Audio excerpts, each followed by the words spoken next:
أعوذ بالله من الشيطان الرجيم. وإذا قيل لهم تعالوا إلى ما أنزل الله وإلى رسوله رأيت المنافقين يصدون عنك صدودا فكيف إذا أصابتهم مصيبة بما قدمت أيديهم ثم جاءوك يحلفون بالله إن أردنا إلا إحسانا وتوفيقا أولئك الذين يعلمه الله ما في قلوبهم فأعرض عنهم وعظهم وقل لهم في أنفسهم قولا بليغا وما أرسلنا من رسول إلا ليطاع بإذن الله ولو أنهم إذا ظلموا أنفسهم جاءوك فاستغفروا الله واستغفر لهم الرسول لوجدوا الله توابا رحيما فلا وربك لا يؤمنون حتى يحكموك فيما شجر بينهم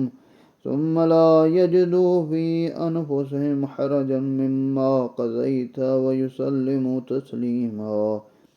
ولو أنا كتبنا عليهم أن اقتلوا أنفسكم أو اخرجوا من دياركم ما فعلوه إلا قليل منهم ولو أنهم فعلوا ما يوعدون به لكان خيرا لهم وأشد تثبيتا وإذا لآتيناهم من لدنا أجرا عظيما وَلَهَدَيْنَاهُمْ صِرَاطًا مُسْتَقِيمًا۔ اور جب ان سے کہا جاتا ہے کہ جو حکم اللہ نے نازل فرمایا ہے اس کی طرف اور رسول کی طرف آ جاؤ، تو آپ ان منافقین کو دیکھتے ہیں کہ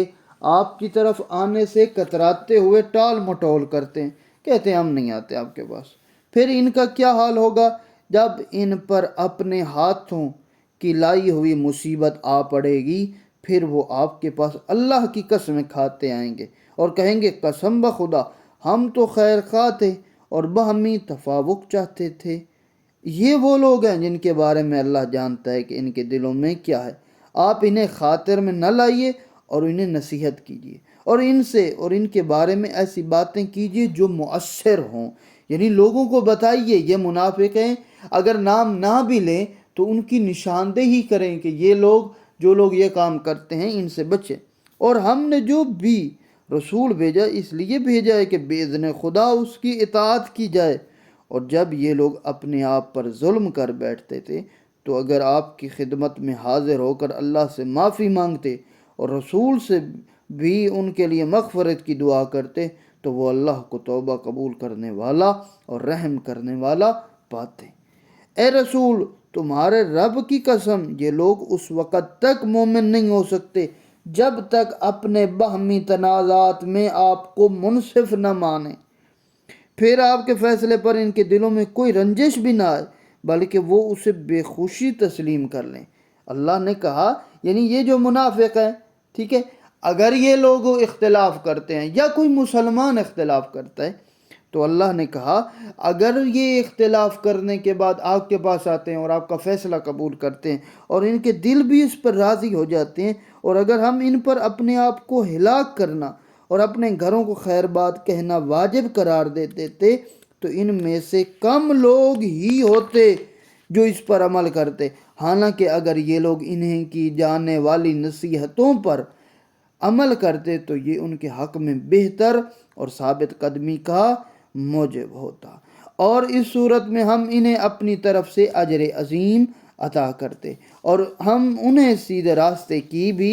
رہنمائی کرتے۔ یہاں پر علماء کرام نے جو مفسرین نے لکھا ہے کہ فرمایا کہ قتل و خروج سے مراد انفرادی نہیں ہے بلکہ اپنے آپ کو ہلاک کرنے یا اپنے ہی گھر بار چھوڑ کر نکلنے کا حکم ایک اجتماعی مسئلہ ہے۔ اللہ نے فرمایا ہے کہ اگر ہم ان پر اپنی قوم کے افراد کو قتل کرنے یا اپنے گھروں سے نکلنے کا حکم دیتے جو ان کی ذاتی خواہشات کے خلاف تھا، مشکل تھا، مشقت کام تک گھر بنائے، سب کچھ نظام زندگی چل رہا ہے، لیکن جب حکم پروردگار آتا ہے تو پھر انسان کو یہ سب کچھ چیزیں چھوڑنی پڑتی ہیں۔ وَمَن يُطِعِ اللَّهَ وَالرَّسُولَ فَأُولَٰئِكَ مَعَ الَّذِينَ أَنْعَمَ اللَّهُ عَلَيْهِم مِّنَ النَّبِيِّينَ وَالصِّدِّيقِينَ وَالشُّهَدَاءِ وَالصَّالِحِينَ وَحَسُنَ أُولَٰئِكَ رَفِيقًا ذَلِكَ الْفَضْلُ مِنَ اللَّهِ وَكَفَىٰ بِاللَّهِ عَلِيمًا يَا أَيُّهَا الَّذِينَ آمَنُوا خُذُوا حِذْرَكُمْ فَانفِرُوا ثُبَاتٍ أَوِ انفِرُوا جَمِيعًا وَإِنَّ مِنكُمْ لَمَن لَّيُبَطِّئَنَّ فَإِنْ أَصَابَتْكُم مُّصِيبَةٌ قَالَ قَدْ أَنْعَمَ اللَّهُ عَلَيَّ إِذْ لَمْ أَكُن مَّعَهُمْ شَهِيدًا وَلَئِنْ أَصَابَكُمْ فَضْلٌ مِّنَ اللَّهِ لَيَقُولَنَّ كَأَن لَّمْ تَكُن بَيْنَكُمْ وَبَيْنَهُ مَوَدَّةٌ يَا لَيْتَنِي كُنتُ مَعَهُمْ فَأَفُوزَ فَوْزًا عَظِيمًا فَلْيُقَاتِلْ فِي سَبِيلِ اللَّهِ الَّذِينَ يَشْرُونَ الْحَيَاةَ الدُّنْيَا بِالْآخِرَةِ وَمَن يُقَاتِلْ فِي سَبِيلِ اللَّهِ فَيُقْتَلْ أَوْ يَغْلِبْ فَسَوْفَ نُؤْتِيهِ أَجْرًا عَظِيمًا وَمَا لَكُمْ لَا تُقَاتِلُونَ فِي سَبِيلِ اللَّهِ وَالْمُسْتَضْعَفِينَ مِنَ الرِّجَالِ وَالنِّسَاءِ وَالْوِلْدَانِ الَّذِينَ يَقُولُونَ رَبَّنَا أَخْرِجْنَا مِنْ هَٰذِهِ الْقَرْيَةِ الظَّلَامِ أَهْلُهَا وَاجْعَل لَّنَا مِن لَّدُنكَ وَلِيًّا وَاجْعَل لَّنَا مِن لَّدُنكَ نَصِيرًا۔ اور جاؤ اللہ اور رسول کی اطاعت کرے، وہ انبیاء، صدیقین، گواہوں اور صالحین کے ساتھ ہوگا جن پر اللہ نے انعام کیا ہے، اور یہ لوگ کیا ہی اچھے رفیق ہیں۔ یہ فضل اللہ کی طرف سے ملتا ہے، اور علم و آگاہی کے لیے تو اللہ ہی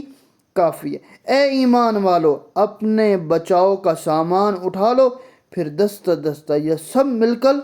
نکل پڑو۔ امالی شیخ توسی نے یہاں پر ایک بہت خوبصورت ایک روایت نقل کی ہے کہ انصار کا ایک فرد رسول کی خدمت میں حاضر ہوا اور عرض کیا، یا رسول اللہ، میں آپ کی جدائی برداشت نہیں کر سکتا۔ میں جب گھر جاتا ہوں آپ کو یاد کرتا ہوں، اپنے کاروبار چھوڑ کر آپ کی خدمت میں حاضر ہوتا ہوں اور محبت بھری نگاہوں سے آپ کا دیدار کرتا ہوں۔ مجھے خیال آیا کہ قیامت کے دن آپ تو جنت کے اعلیٰ علیین میں ہوں گے، تو اس وقت میں آپ کی زیارت کیسے کر سکوں گا؟ وہاں پر یہ آیات نازل ہوئی اور بشارت دی گئی۔ اور اسی طرح یعنی بچاؤ کا سامان فراہم رکھو۔ بچاؤ کے سامان کا تعین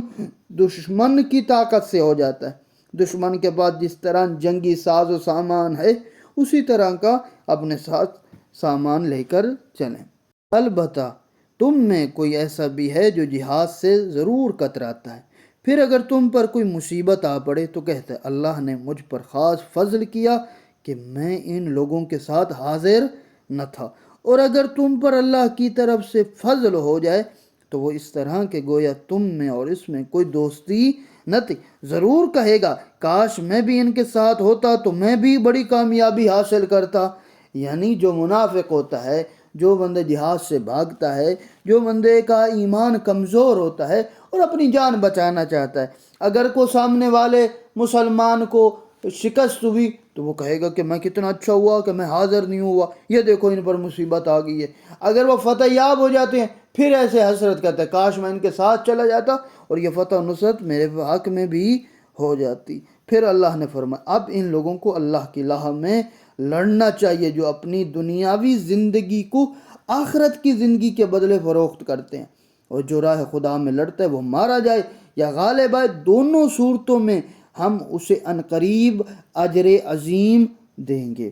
آخر تم لوگوں کو کیا ہو گیا ہے کہ تم اللہ کی راہ میں اور ان بے بس کیے گئے مرد، عورتوں اور بچوں کی خاطر نہیں لڑتے جو پکارتے ہیں، اے ہمارے رب، ہمیں اس بستی سے نکال جس کے باشندے بڑے ظالم ہیں، اور اپنی طرف سے کسی کو ہمارا سرپرست بنا دے، اور اپنی طرف سے کسی کو ہمارے لیے مددگار بنا دے۔ راہ خدا میں لڑنے والوں کو اس آیت میں دو صورتیں بتائی گئیں، وہ یا تو شہید ہو جاتے ہیں یا فتح حاصل کرتے ہیں۔ ان کے لیے تیسری صورت یعنی شکست اور فرار قابل تصور ہی نہیں ہے۔ اگر کوئی جہاد سے راہ فرار اختیار کرتا ہے تو یہ عمل قتال فی سبیل اللہ کے منافی، یعنی جنگ سے بھاگتا وہ ہے جو سرے سے راہ خدا میں لڑنا ہی نہ چاہتا ہو۔ اور اسی طرح یہ خطاب مومنین سے ہے کہ ان میں سے جو لوگ راسخ الایمان ہیں انہیں راہ خدا میں جہاد کرنا چاہیے، جو لوگ ضعیف الایمان ہیں انہیں اپنے عزیزوں کے بارے میں کچھ حمیت آنی چاہیے، کیونکہ ہجرت کے بعد مسلمانوں کے عزیزوں میں سے بچے، عورتیں، ناتمام مرد ایک خاصی تعداد اسلام قبول کر چکی تھی، اور یہ سب مکہ میں رہ رہے تھے، اس لیے یہ آیات انہی کے بارے میں آئی ہوئی ہیں۔ الذین آمنوا یقاتلون فی سبیل اللہ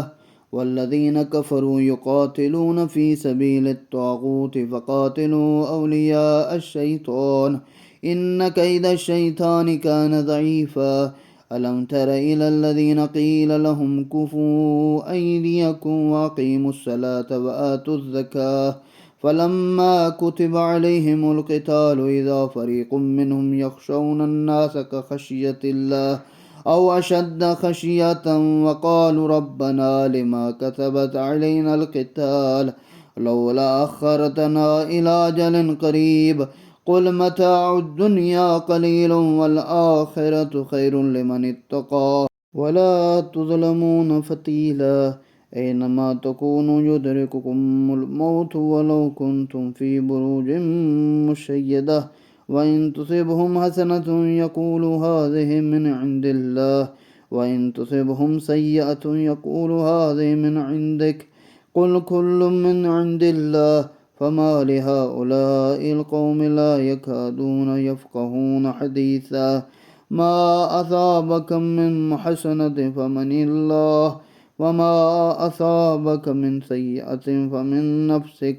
وأرسلناك للناس رسولا وكفى بالله شهيدا من يطيع الرسول فقد أطاع الله ومن تولى فما أرسلناك عليهم حفیظا۔ ذات پروردگار پھر ارشاد فرمایا، ایمان لانے والے اللہ کی راہ میں لڑتے ہیں اور کفار طاغوت کی راہ میں لڑتے ہیں، پس تم شیطان کے حامیوں سے لڑو، مطمئن رہو کہ شیطان کی عیاریاں یقیناً ناپائیدار ہیں۔ کیا آپ نے ان لوگوں کو نہیں دیکھا جن سے کہا گیا تھا اپنا ہاتھ روکے رکھو، نماز قائم کرو، زکوٰۃ دیا کرو، اور پھر جب ان پر جہاد فرض کیا گیا تو ان میں سے کچھ لوگوں نے تو اس طرح ڈرنے لگے جیسے اللہ سے ڈرا جاتا ہے، یا اس سے بھی بڑھ کر کہنے لگے ہمارے رب تو نے ہم پر جہاد کیوں فرض کیا، ہمیں تھوڑی مہلت کیوں نہ دی۔ ان سے کہہ دیجئے کہ دنیا کا سرمایہ بہت تھوڑا ہے اور متقی کے لیے نجات اخروی زیادہ بہتر ہے، اور تم پر ذرہ برابر ظلم نہیں کیا جائے گا۔ تمہیں موت کا خوف ہے، تم جہاں کہیں بھی ہو، خواہ تم مضبوط قلعوں میں بند رہو، موت تمہیں آ لے گی۔ اور انہیں اگر کوئی سکھ پہنچے تو کہتے ہیں یہ اللہ کی طرف سے ہے، اور اگر انہیں کوئی دکھ پہنچتا ہے تو کہتے ہیں یہ آپ کی وجہ سے۔ کہہ دیجئے سب کچھ اللہ کی طرف سے۔ پھر انہیں کیا ہو گیا ہے کہ کوئی بات ان کو سمجھ میں نہیں آتی ہے۔ جب مسلمانوں کو فتح اور نصرت مل جاتی تھی تو وہ اسے اللہ کا فضل قرار دیتے، جب کہیں مشکل ہو جاتی اس کو رسول پر ہی الزام ٹھہراتے تھے، یا رسول اللہ یہ آپ کی وجہ سے، ہم نے تو آپ کو ایسے کہا تھا، آپ نے ہماری بات نہیں مانی، یہ دیکھو اب یہ ہو گیا۔ اللہ نے کہا ایسا نہیں کہتے رسول کی طرف، بلکہ جو مصیبت آئی ہے وہ بھی میری طرف سے امتحان کی صورت میں آئی ہے، اگر خوشی آئی ہے یہ بھی میری طرف سے تمہیں فتح و نصرت ملی ہے۔ تمہیں جو سکھ پہنچے وہ بھی اللہ کی طرف سے ہے، جو دکھ پہنچے وہ خود تمہاری اپنی طرف سے ہے۔ ہم نے آپ کو لوگوں کی طرف رسول بنا کر بھیجا ہے، اس پر گواہی کے لیے اللہ کافی ہے۔ جس نے رسول کی اطاعت کی اس نے اللہ کی اطاعت کی، اور جس نے منہ پھیر لیا تو ہم نے آپ کو ان کا نگہبان بنا کر تو نہیں بھیجا۔ یعنی اطاعت خوش دلی کے ساتھ ہونی چاہیے، یعنی یہ جو طاعت ہے یہ ہمیشہ کے لیے ہے، چاہے وہ اس میں فتح ہے چاہے نقصان ہے جو بھی ہے، لہٰذا اطاعت بغیر کسی جبر و قہر کے رسول کی کرنی چاہیے، زبردستی نہیں ہے۔ یعنی سب اطاعت ذات پروردگار کی جس طرح ہے اسی طرح رسول کی اطاعت ہے۔ اور رسول نے فرمایا کہ اگر کوئی بندہ، اللہ نے فرمایا کہ رسول اگر تم سے کوئی منہ موڑ لیتا ہے تو تمہیں ان کے پیچھے جانے کی ضرورت نہیں ہے، ٹھیک ہے منہ موڑ لیا، ہاں اس کا اجر جو ہوگا، اس کی سزا جو ہوگی ذات پروردگار اسے خود وہ دے دے گا۔